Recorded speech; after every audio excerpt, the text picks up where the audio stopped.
Hey guys, welcome back to another episode of the Girlish Podcast. It's me, your favorite tranny, Jay, along with my co-host, Gage. Hi, everyone. It's really late for me. Well, it's late for me. It's 9 p.m. my time, and I typically go to bed at like 10. I wake up really early for work all the time. So like I'm like typically in bed right now, but I really wanted to film another podcast, especially because both of our schedules are so hectic. So we kind of, we schedule the time. We're both like across the country from each other, so it's really Yeah, difficult. it's very hard because we don't have like a professional setup. We have to deal with time difference and working. But I mean, this is the third episode. We're pumping them out. Yeah. Also, sorry if there's a slight lag to this. We're really not professionals, and we're doing our best. That my apartment complex internet can be pretty slow sometimes. So yeah, especially at nighttime when everyone's on it. So we're doing our best. We tried filming this intro like 20 times, and then Literally, stuff something keeps always goes wrong. literally everything keeps going wrong. I keep laughing at the dumbest thing. But yeah, this episode is going to be about coping mechanisms, which I keep messing up on Oh, coping mechanisms. But yeah, that's what it's going to be about. We're going to kind of talk about the things that helped us, express ourselves when we really had a lot of trouble when it came to expressing ourselves. Like growing up, when I wasn't able, to come out, when I sheltered myself, when I hid myself from the world, I had a lot of like creativity that I really tried pushing to stop, thinking about my transition to kind of shield away who I was, but also, let me express myself in that like creative field, if that makes any sense.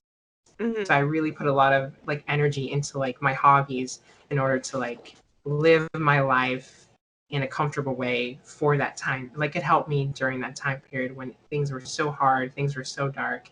It helped me, I guess, and like I know this sounds like sad, but it helped me like stay alive in a lot of sense. Like it really it made me happy, and it made me, sound. I was very safe, I felt like, within my hobby. And Gage is going to talk about her hobby. And I feel like a lot of people can relate to this because a lot of people find these hobbies, they find these different coping mechanisms that help them throughout such a hard time in their life. And so, yeah, we wanted to kind of talk about that and just really dive into this topic with you guys because it's really, really important. And I think all of us should, share, especially something like this. I feel like most of us have like an activity or something similar to that helped us distract ourselves from all of the thoughts that we had growing up. You might not have known like at that specific moment like that you were trans or that if you're questioning your sexuality you might not have figured it all out, but just having like an activity that you thoroughly enjoy and distracts you from all of the confusing thoughts that you have and like the fears that you have about your family and your friends accepting you if you come out. It's just nice to go into a world where you can escape all of the stuff that's happening in your real life and just focus on something that you like genuinely enjoy, and it just takes your mind off a lot of things and makes life a lot easier when you're indulging in that whatever activity it is. Yeah, and yeah, everyone I know has their certain activity that has helped them, and I'm really curious to hear what you guys like your experiences. So please feel free to reach out, message us, leave a comment, and just let us know what that activity was for you. We're both going to go in depth in our hobbies, and I'm really really excited to share. I think this podcast is very special to both of us because like these like mine is music, and I know Gage's it was like video games and virtual reality, and like I know how much it means for both of us to have that in our life. It really kept us afloat.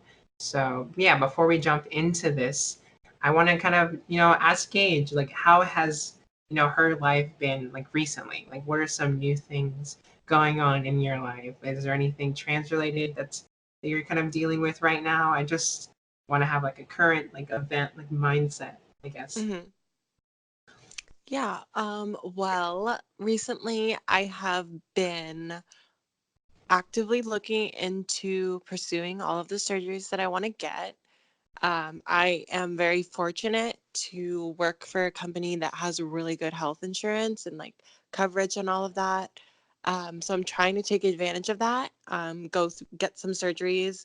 The biggest stressor in my life is getting surgeries, not necessarily the procedure, but just like how am I going to afford like a plane ticket if I have to travel? How am I going to afford the hospital bill and the recovery bill and all the medicine and everything that I need in order to get better? Like that has been probably the biggest thing that has made me push back my surgery dates for so long. But now that I'm finally in a place where I can have insurance cover it, it's amazing. And I'm definitely going to take advantage of that. And it's something that could save me tens and thousands of dollars. I was always stressing about money. I live in Los Angeles, which is like the most expensive place to live on planet Earth. And I want like $50,000 worth of surgery. So, I mean, I, I think I am really lucky that I work for a company that is willing to pay for a lot of these surgeries. Yeah, it's kind of insane because like I've heard like people from like our neighbors in Canada, it's like they're able to get their surgeries a lot of times for free because they have Yeah. free health insurance. But America, it's a big struggle to try and have the funds to pay for your surgeries because they can be really really really expensive. Like Hmm. without insurance, you can pay like hundreds and thousands of dollars worth, like depending on what you want, obviously. I'm lucky. I'm fortunate enough where I have Obamacare. Like I'm so fortunate for Obamacare because with that I've been able to get like Blue Cross Blue Shield or Florida Blue in Florida, and it's $25 a month for like what normally would be like a $500 insurance policy. But I paid $25, and that covers. I can get breast augmentation. I can get a bottom surgery with it. I think it would cover everything but 25% of the anesthesia or something like that, which but it's still really really good, and Hmm. it's probably the best that I can find in Florida. So I just haven't been able. I've scheduled two bottom surgery dates, but I've canceled both because like I didn't have the money because it is in Miami. So I have to set aside some time in Miami and like have a hotel ready for me, and it is a big like expense. So it's been very difficult for me to kind of plan around that and be like Yeah. mentally prepared. I also haven't had laser hair removal down Oh there. God. Have you started the process of that? If that's not I mean, on personal. my face down there, no, I'm terrified. Yeah, I've had it on my face. I just haven't. Yeah, I haven't had it in my bottom area. My doctor, though, my surgeon says that like for him, it's not a necessity. Like he's never had a problem with people growing hair Hmm. after it's healed. So, but I still want it just to be safe. And obviously, Yeah. I hate hair down there, and it's never fun. That's honestly my biggest fear. Like after getting surgery and you have growth, like in weird crevices and places that there shouldn't be hair, like I have nightmares about that. Like me, I have the worst luck, so that definitely would happen to me. Like the worst of the worst would always happen to me. But yeah, for me, like I have a endocrinology appointment tomorrow, which I'm very kind of nervous for because he's gonna give me more labs. Last time I did labs was like a month ago, and my estrogen level was actually low, and so he gave me a higher prescription. He gave me 6 milligrams. I was taking four originally of estradiol, and so I'm gonna have to get new labs tomorrow. So I'm really nervous. I hope everything goes well. I was also low in vitamin D, and he gave me vitamin D tablets to take. So, but I'm still really scared. Just I hope that things look better. I hope that my levels aren't the worst. It sucks because I was with an endo before who was the worst. She didn't want to put Hmm. me past 2 milligrams of estradiol because she said it was too high. But now I'm at 6 with my new endo because my levels were way too low. Yeah. So I'm happy to see that like I do feel more changes even like switching because I've been on hormones for a long time, and then I just recently got onto 6. Hmm. I'm already feeling changes, which is really good. Everything's a lot more tender on my body, so that's good. But yeah, that's all the updates for me really. Labs are so scary. I mean, I don't mind going to the doctor, but labs scare me because I just want my levels to be normal. I want high estrogen, I want low testosterone, and it's just so stressful waiting for the results to come back, not knowing if like your hormones have been working or if you're out of whack or whatever. So I totally get that it's stressful. Yeah. And then also a lot of times they might even test for like other things. So like you might find out things about your body that like you didn't know was low or was high that could be Yeah. potentially a danger to you. And like I have like a freak out like every single I'm like a hypochondriac. So I'll like look at my legs and I'll have like I run a lot, so my legs are really sore. I have a lot of like shin splints, but I'll feel it and I'm like am I like getting uh, uh a blood clot? Like, am I gonna die? Like, because my old endo, she used to scare me. She used to be like, "You're gonna get a blood clot. And it's gonna kill you." And she She's would always literally tell me, psychopath. "Yeah, if you guys haven't watched that video on my channel, go watch it." Because like she literally was the worst. And so I just had a really bad experience with her. So I've been traumatized ever since. So every time I get labs, I'm always worried that something bad's gonna come up. But obviously, it's like it's gonna be a fix that he can work with, and he's willing to help me. So I'm happy about it. But also, I'm really excited about you getting surgeries. Like, I don't know, it makes me really happy just knowing that like you're gonna be happy, more comfortable with yourself, like making that Yeah. step towards an authentic or like a more authentic heel. Hmm. And like, and I know there's like there might be a lot of times where people even like tell you like you don't need the surgery, you don't need the surgery, and I hate that because it's not anyone else's choice but yours. And so at the end of the day, it's I hate no one should ever tell anyone what surgeries a trans person should or shouldn't get. That's the decision on them, and it's how they feel and what they think would help them with their dysphoria, with the issues regarding their mental health. Yeah. That bothers me the most. I hate when somebody announces that they're going to get FFS or something, and then all the comments are like, you don't need it, or that's a waste of money because you already look feminine enough. Like, I don't think people realize that when you watch somebody on YouTube, you are watching that person through a lens that they created. Like, they are setting up the camera in a specific way to make them look the best. They have lighting that helps them look better than they do without lighting. So, obviously, if you see somebody presenting themselves with their best face, like, you don't know what they look like on a daily basis, and you still don't know like what their insecurities are. So, I mean, if somebody tells you that they're going to get surgery, the least you can do is just support them and not try to fight them over if it's a good idea or not, because at the end of the day, it's their decision. Yeah, it's literally the decision of the surgeon and then the person that's going through it. And a lot of times, even like a lot with especially with FFS, a lot of the changes surgeons recommend are like the subtlest things that like people might not even like notice when they first look at you, or when you look at yourself, you might not even really notice. But Yeah. sometimes like the smallest things just to feminize your face, even if it's like because like I have like higher like brow bones, so like a shave of like that is like what I'd want during like FFS. And like Mm. I know some people might argue that like, oh, there's women with high eyebrow bones, but it's ultimately my decision and what I'm uncomfortable with. And like Yeah. and it could be it could be like a quick surgery or like one or two things change, but that's a surgery that is dependent on the person whether they want it or not, and it's no one else's business. I think yeah, we should just continuously support one another rather than trying to find reasons to like bring other people down or dis what's the word I'm thinking of, like invalidate someone's feelings about themselves. Like that's Mm. that's the worst thing you can do, especially if you're trans. So yeah, I'm very excited for you, and I really wish the best, and I hope everything goes well. I know it will. So it's I really do really exciting to too. see I'm you. excited. Yes, you're gonna fuck it up more than you already do. I'm so I'm happy. Everyone is going to be shook when I come out an, of the operation room. I'm going to be slaying. an LA 3 to an LA 4. I know.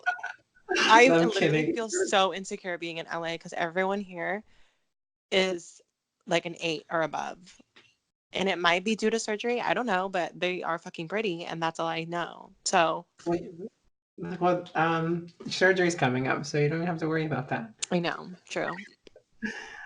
That's the one thing. If I move to LA, I'm really nervous about like my insecurities are really gonna be brought up, like Yeah. especially with everyone so beautiful around me. But yeah, so I think with that being said, I think it's a good time to jump into the conversation for today, and just yeah, talk about our our Coping What's the word? mechanism. Coping mechanisms. Sorry, I keep forgetting what are coping mechanisms. But yeah, Gage, if you want to start, or I can start, whatever you're comfortable with. I can start. Um, yeah, All right. so basically, I talked about it a little bit in the first episode, but my coping mechanism and my biggest thing that helped me through a lot of rough times when I was growing up was video games. And I kind of already mentioned it, but I'll just go in a little bit more detail.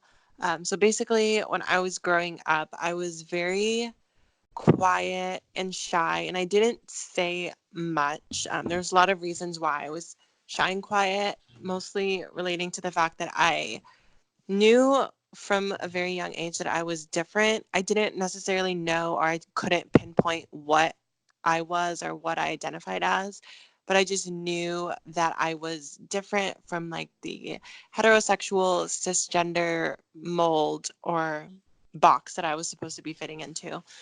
So I knew I was different. I was really quiet. I didn't talk much. I didn't really have any friends in real life. And because of that, I invested a lot of time and energy into playing video games, not because like I feel like my love for video games is more so because I was able to be a different person than I was in real life rather than actually just playing. Like I do enjoy playing games, but I feel like the main reason why I was so into like this virtual world was because I was living and being perceived as somebody that I wanted to be in real life but couldn't. So I played like a lot of role playing games, a lot of games where you can work and collaborate with other people.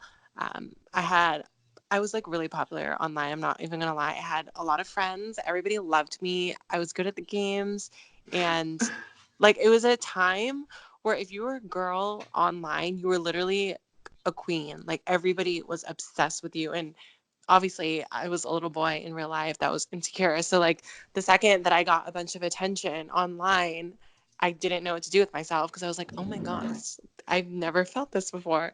Like, this is so weird.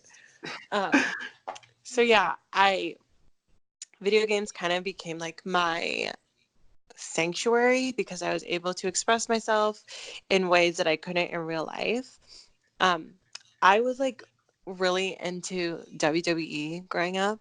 Not like Oh the my. guys wrestling, just the girls. I only watched the girls. Oh That's yeah. all I cared Okay. about. I thought they were the coolest people ever. So because I was obsessed with like WWE, I used to play the wrestling games all the time, like SmackDown versus Raw and Yeah, I like used to play those all the all of time those too. stuff. Um, but I was really known in the community for like making um like replicating characters that weren't in the game, like real life divas and superstars that weren't in the game. I would like recreate them and design their outfits and make their faces and all of that. And I was like really good. There was a point where I was like number one in the world for character designs. Like I had so many downloads. I was popping on there. Not like that matters or Whoa. anything, but like it was like a really good accomplishment for me because I felt like I was getting praised for like my work, and I feel like designing clothes and like making accessories and stuff like that in the real world would have gotten me strange looks. Like people would have questioned my sexuality. They would have questioned like, am I gay? Like, are you trying to be a girl or like something like that? So it's just a way for me to express I guess, my style and all of the fashion that I wanted to wear in real life but couldn't. So, in a sense, that particular game was like a way for me to express my femininity and dress up characters and play dress up in a virtual world because I was too scared to do it in real life. So, like, all in all, I would say video games were basically my outlet. It's weird for me to say that I felt more authentic online than I did in real life, but I genuinely feel like that and I stand by it. Like even though at that time I was lying about like what my name was and where I lived and all of that because I was like scared of internet people. I still feel like I was more of myself. Like my personality was the personality that I have now, and everything was the same. I just feel like it was a way for me to open up and not be judged for stuff that I was too scared to do in real life. That's really, I don't know, that's interesting. The SmackDown versus Raw stuff. I didn't even know about you. Like that's cool. I know. I don't like talk about it that much because like when people like I tell people I liked wrestling, they thought I was weird. So I was like, okay, cool. Maybe no one Ma- cares that I was number one character creator in the world. That's really cool. Like I can imagine that being like so like how important that was to you, especially at that age. Yeah, Like I was like 12.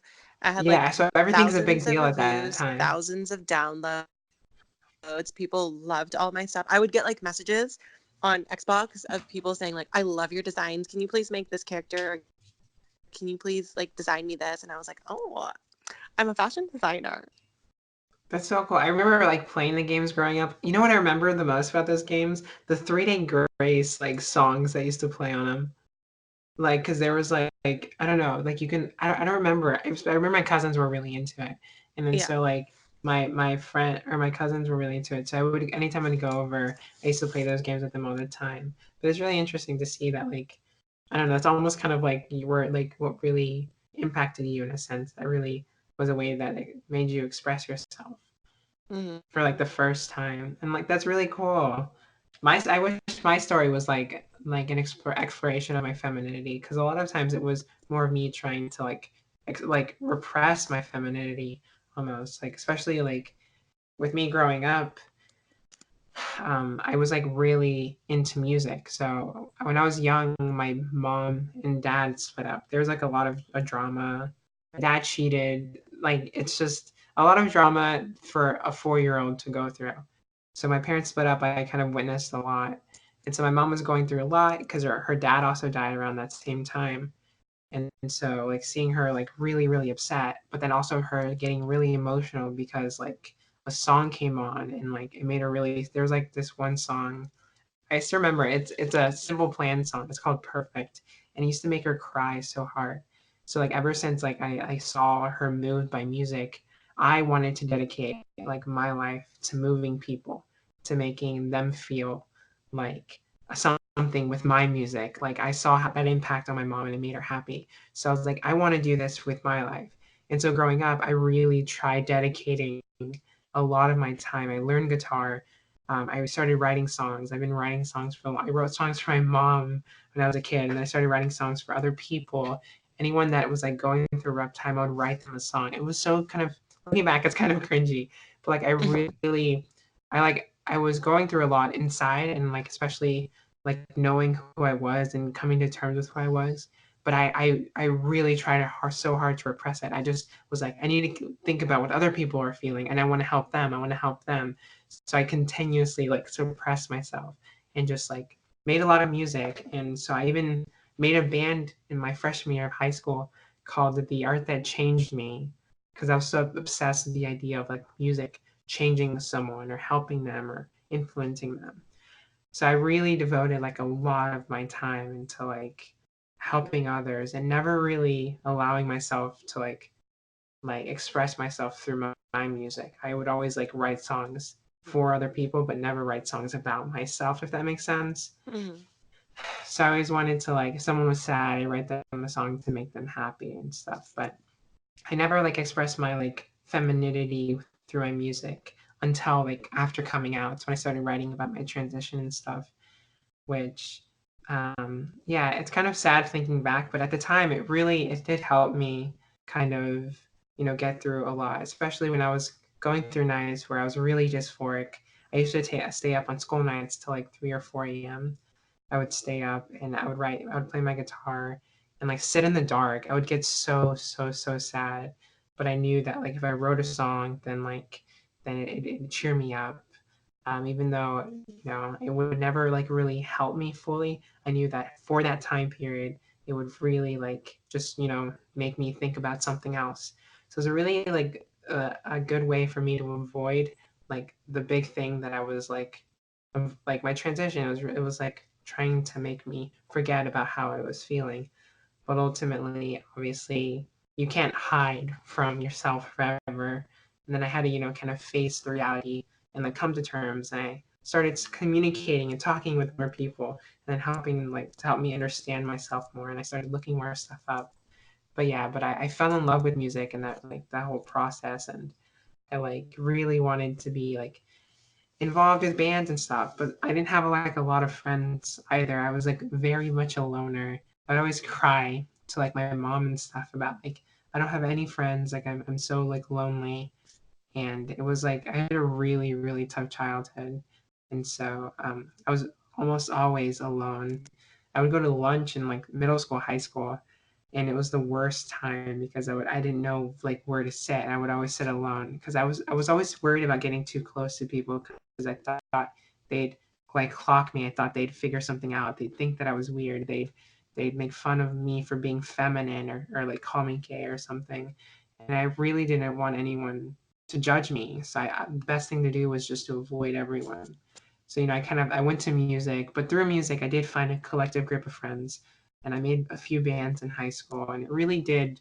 It was that strong thing that kept me like surviving, and I wrote a lot of songs, and like it's really sad like looking back because when I transitioned, it almost feels like I let go of that. So I still write music today, but when you're like with those friends and stuff like that, and now that you don't have them anymore, it really sucks because I was involved before moving away from my hometown and transitioning. I was involved with like a band that like really made me happy. We're making music that I love to make, and I came out to them, and they were really supportive, but they weren't supportive of my moving, and so they ended up kicking me out the band, and it was a big like punch in the stomach because they continue making music without me. And one of like my good friends in the band won't talk to me today, and it's weird because really don't know why, but I know in that time period like music meant a lot to me, and it still does. But it's like one of those things where it's like a love hate thing that I have because for a long time I used music to avoid a lot in my life, but at the same time it did help me when I needed it to. And now I'm using it and I'm utilizing it in a positive way to kind of talk about the shit that I've gone through, like with my friends, with my family, like people that haven't accepted me. So in the end, it is a positive thing. But yeah, that was my kind of big um, thing that really got me through it. My big coping mechanism. Mhm. I feel like both of us at like when we were growing up, for you music was so big, for me games were so big, but then as we started to like come out and realize ourselves, we kind of like drifted away from doing that. But it's still like you go back to it time to time, like if you write a song or if I play a certain game, like it just feels good to go back and play that because for a point in your life, like that had such a big role.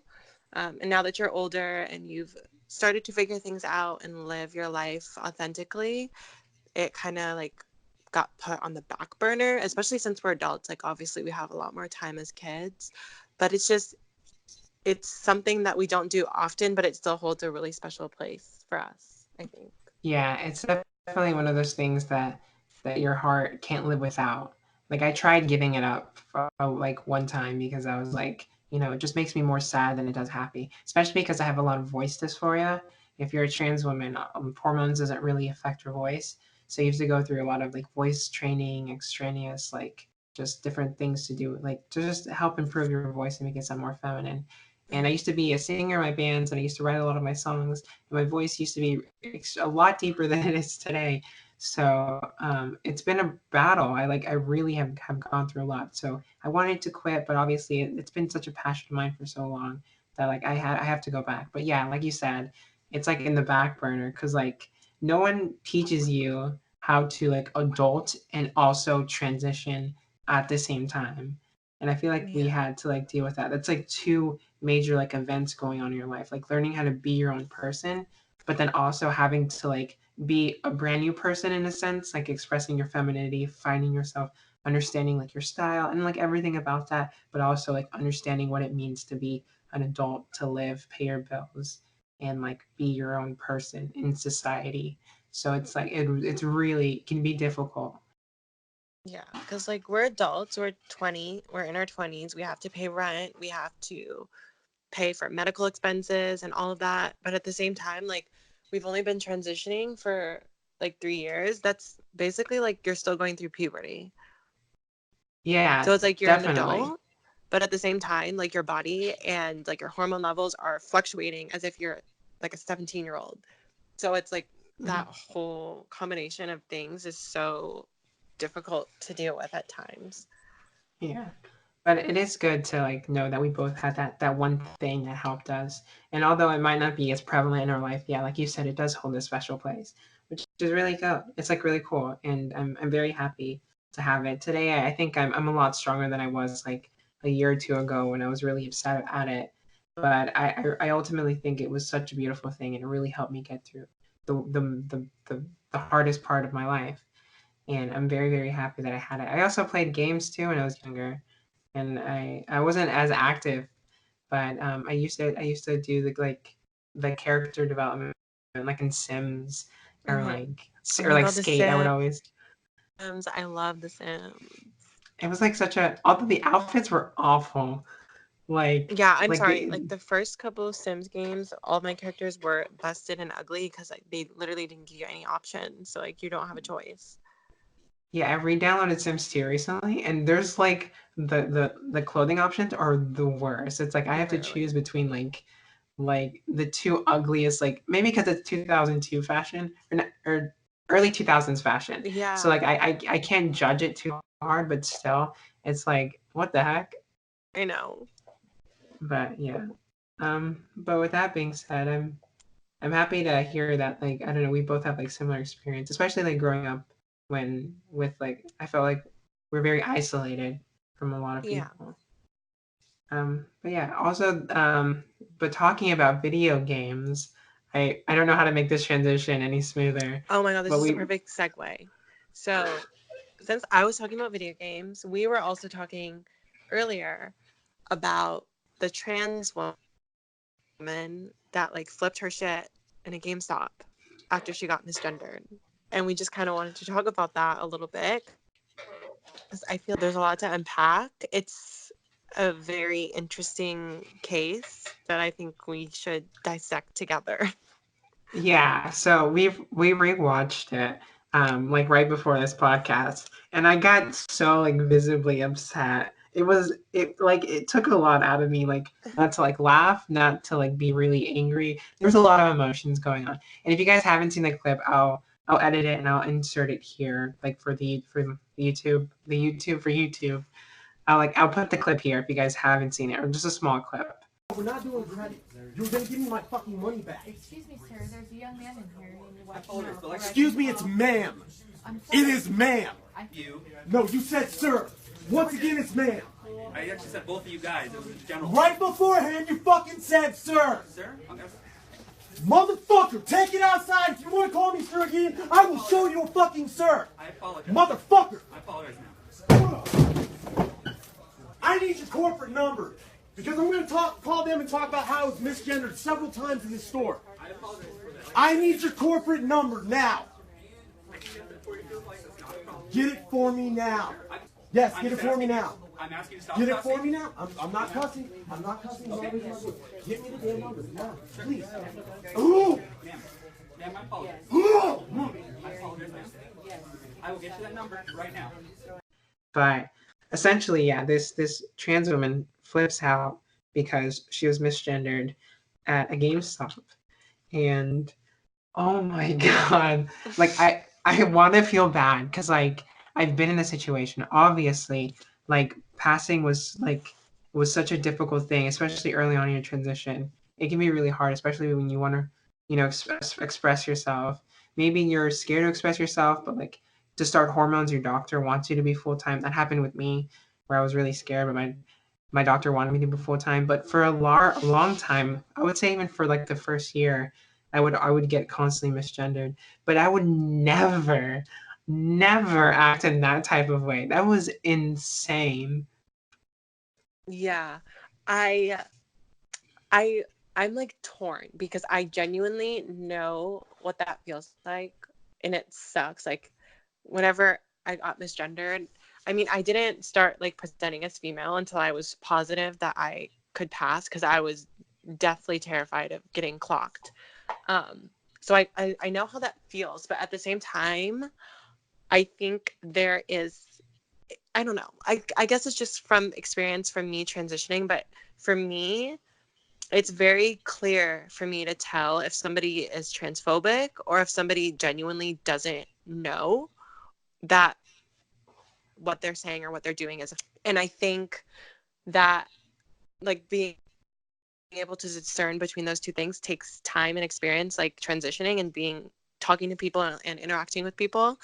But in this particular instance, I mean, the people were very apologetic and were very calm the whole time. And regardless of how nice or cordial they were trying to be, like she just kept escalating it and yelling and knocking things over and cussing at people. And I think that is probably the worst way to resolve a conflict like this because I mean, first of all, it makes us look psycho and No, angry and basically just psychotic.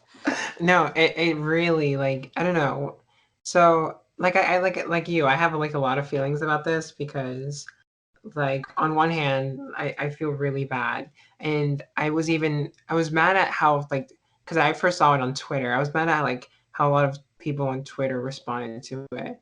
A lot of people Yeah, were saying same. like really fucked up things about the community because of how Hmm. this woman acted, and it made me like almost like I didn't know who to like. I wanted to defend her because I felt bad, but at the same time like I kind of understood where these things that people were saying were coming from, but like that's not how the community is. I feel like a large part of us, whenever we're like out or like whenever we're outed like that, the bat like I know for me like my way of escaping, I am always on my phone. And so if I get like overwhelmed, I look down at my phone, I get on my phone, and then I'll like leave the situation, and then I'll cry about it whenever Yeah. I'm alone. So it really is like an emotional thing that I keep to myself. And I'm not saying you shouldn't stand up for yourself. You shouldn't correct people. Like you shouldn't go like, oh yeah, it's like she. But I don't know, to overreact and to yell like that, it's that's I don't.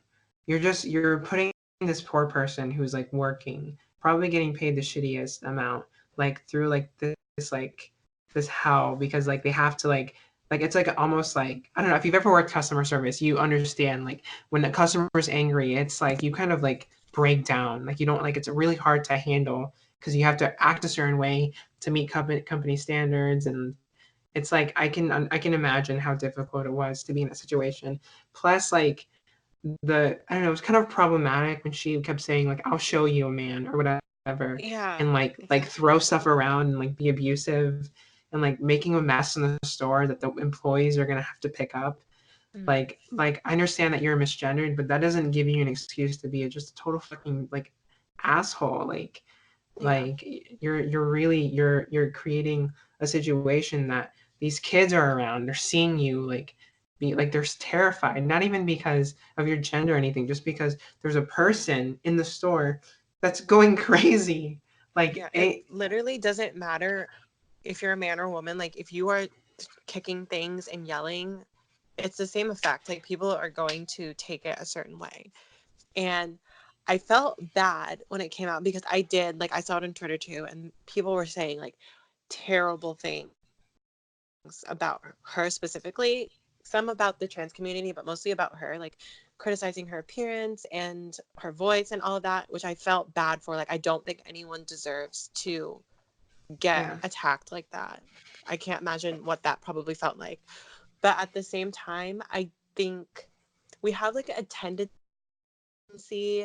to not critique trans people or like people in the LGBT community when they made a mistake on something. Like if they make a mistake, it's just like it's forgiven. Like everybody else in that situation should have been more aware. Like they should have known that her pronouns were she and her by the way that she dressed. Like I get that's kind of a valid argument too, but at the same time, like we can't have the expectation that literally everybody on planet Earth knows how to address a trans person. Like, that's just not realistic. That's not the point that our society is in. And I don't think it's a benefit to anybody to freak out every single time when there are people who I'm sure are doing it on purpose and are being rude and assholes on purpose. But at the same time, I feel like there are more people who genuinely don't know that they're offending someone, and that it's something to point out, but it's nothing to the point where you need to feel like you have to kick down displays and yell and call corporate and make a giant scene in the middle of a store. Yeah, and I don't know, kind of makes me think too about like especially like white privilege in this sense. And I was saying this earlier, and it might be a stretch. I could be just completely insane, but it almost like it goes to show like this woman, she felt no remorse acting the way she did, and like not being afraid to just be so like public about her transition. And for me, like I'm terrified. A lot of people I know, they're terrified to even say anything for the like the fear that someone might harm them. Like I think constantly when I like go out on the weekends and I want to drink, I'm always scared that I'm gonna be killed that night because you know obviously the murder rate for especially trans women of color is like so extremely high, and it's terrifying a lot of the times. And to know that so she can act like that, and I just feel like she didn't even like she doesn't really care. I don't know, it really frustrated me because she I don't know, she doesn't understand her position, I guess. And it was yeah, it's definitely such an unfortunate situation because you know obviously as a trans person you want to defend your peoples, but also you get lumped into like this group of this outrage culture of especially like in the trans community, like don't misgender me, when a lot of us aren't like that. A lot of us really just we're just trying to like blend in. Like for me especially, like I dress like a normal person, like and like when I mean normal I just like try like very plain clothes because I don't want to stick out. I don't want to be like the center of attention in any sense because I'm terrified. I just want to look like a woman, and I want to pass every day, and I want everyone to see me as that. And Yeah. so like knowing that like my community is associated with like that, sometimes it upsets me because I'm just like, but that's not how it is. It's like almost like people assuming something when it's completely not that way. And then when Mhm. stuff like this comes out, it's really upsetting because it kind of it feels like it's doing more harm to the community than good. Yeah, I definitely think so. I think it's important. I mean, I'm sure somebody listening to this probably thinks we're transphobic by talking about this. But like this Or is the thing that bugs me the most. It's like I'm not transphobic. Like it's not hard for anybody to tell that. But I feel like anytime you question something or you go against like a person in the trans community or a trans person, you're automatically perceived as transphobic. Like I'm not trying to insult her looks or her appearance. I completely empathize with why she was upset in the first place. Like I'm not in any way trying to undermine like or say that she has no reason to be upset. She does have a reason to be upset. I'm just saying the way that she went about it was completely wrong.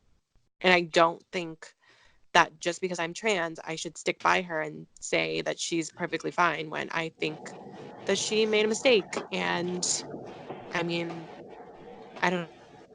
yeah, I just, yeah. being critical of your community, being able to comment on things that you believe is wrong isn't transphobia. It's a conversation that we're trying to have to make things a little more clear, in a sense, to make things seem a little more reasonable. Like this woman was threatening to assault people in front of kids in that place. And yeah, I'm not questioning or saying anything negative about her identity and how she like identifies or expresses herself. And because it is like trans women, especially if you transition later in life, it's difficult to kind of go through every day. And she might have been having a really bad day, and I completely understand that. But that gives no one a reason to like to just be so like aggressive and like I don't know. I wish that was as like I wish that was in a different way. Maybe she could have turned that into something so much more positive, calling the GameStop corporate, like leaving it, like not saying anything to anyone, but getting out of like the situation just without saying like anything to any employee or anybody, getting out, calling corporate and say, hey, like you guys should really train on transgender customers or something like that, like making this into a positive way. But instead she got aggressive and almost like did more harm than potential good. She could have really done something positive in a sense because like of the situation, but she chose to just be aggressive and threaten to assault people, which is not good. Yeah. This is probably like fucked up, but like when I first watched it, I was like, is this a joke? Like, is this like fake? Like, is this actually something that really happened? Because I personally, like, I don't know any trans people that would have reacted the way that she did. And she might have been having a really bad day. I don't know. But like, just having a public confrontation to that level is horrifying to me and most trans people that I know. Like, the last thing that we want to do is cause a scene in public. And yes, it's frustrating to get misgendered, but usually that's something that like I've been misgendered before, and that's something that has like haunted me, but I dealt with it in private and I understood like, hey, I highly doubt that the person that I was talking to was trying to be transphobic or trying to insult me. I just don't think they knew because like our society has been this way for so long and it's changing, but we have to be understanding and help facilitate the change rather than constantly yelling at people who don't understand what's going on yet. Yeah, I think you perfectly summed that up because yeah, just be the bigger person at the end of the day. Although things might not be what you want them to be, although sometimes they're not, you might be misgendered, things might get difficult. You might feel threatened almost. Be the bigger person, um, and find a way to express your feelings in a way that will potentially benefit our community. And yeah, like I wish there was more advocacy for more people to understand us. And I think this is a good conversation to have in order to like make more corporate offices aware that there are trans people that exist and more training to deal with us. So I think that's a good thing that could potentially have came out of it. But instead, yeah, like you said, it almost felt like a joke because it was such one of those like, did you just assume my gender like type of like meme almost. So I Mm-hmm. could, it was almost like so like insane that I couldn't believe that it was real. But yeah. Yeah. You kind of like in situations like that, you kind of have to put everything in perspective, like put your feelings aside and really analyze the situation. Like, do you genuinely feel like this person is being rude on purpose? If so, okay, you can be rude back. Like, if they're going to be rude to you, like, they don't deserve the respect or the kindness or the patience that you should give somebody that maybe doesn't know. Like, if you are interacting with a person that you feel like doesn't genuinely know that they just said something offensive, like, do you honestly think that yelling at them and kicking things over is going to be more effective than politely and calmly addressing the situation? Like, hey, what you said was kind of offensive. Like, I'm just trying to tell you, just in case for future reference, if you interact with another trans person, like, don't say that. Like, just with that simple wording and sentencing, like, you taught someone how to better interact with a person in the trans community. And if you just yell at them, what are they going to learn? Yeah, that's it. Nothing. Yeah, exactly. Retweet. But Yes, bitch, I'm speaking the truth. I'm spilling the tea. snaps, bitch. No. But with that being said, I know this is going on a little long, so yeah, interesting. I think we can wrap it up here. But I really appreciate all of you guys for listening. I'm very happy that we're on our third episode and we're able to do this for you guys. It's really fun. And if you haven't already, follow us on our Instagram.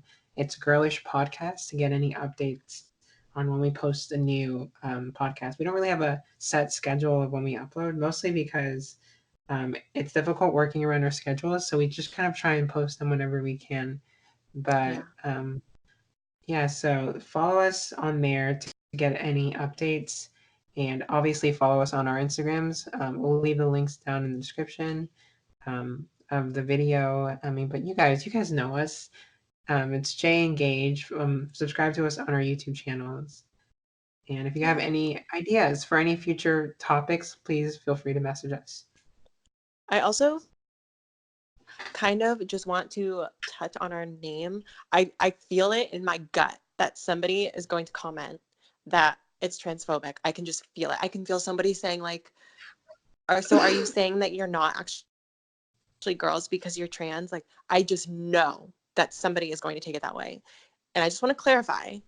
For me, I think the name is great because I think that in many ways, like the way that we present our femininity is very unconventional compared to a lot of other people. So like that's where the name girlish comes in for me, is because yes, we are girls, but like at the same time, our definition and our presentation of femininity is not conventional, and that's not a bad thing. That's just how it is. Yeah. Plus, it's funny. It's also funny, but like I just know somebody is gonna like complain about it. No, I completely agree. And yeah, I hate that fact that like we have to like clarify that. But like obviously we're women. There's no Yeah. ifs and or buts about it. But it's just a name that we felt like stood out and that was relatable for us and that a lot of people could relate to in a sense. And Mhm. almost even like kind of clapping back to those like reclaiming what people would Yeah, it's like consider. yeah, like tranny, kind of like that. Exactly.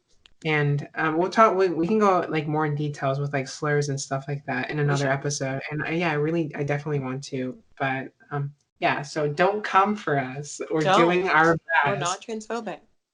Not a single transphobia blood in my body No. or bone in my body. But yeah, thank you guys for listening, and I hope you guys enjoyed this episode. We're a little more rambly today. I like it though. I know. I love how like we don't have a set like script. We kind of just talk, and I feel like that's very quirky and relatable and like very fun. So I think that's how a podcast should be. So yeah, like we're still talking, and this is gonna I be an know. hour.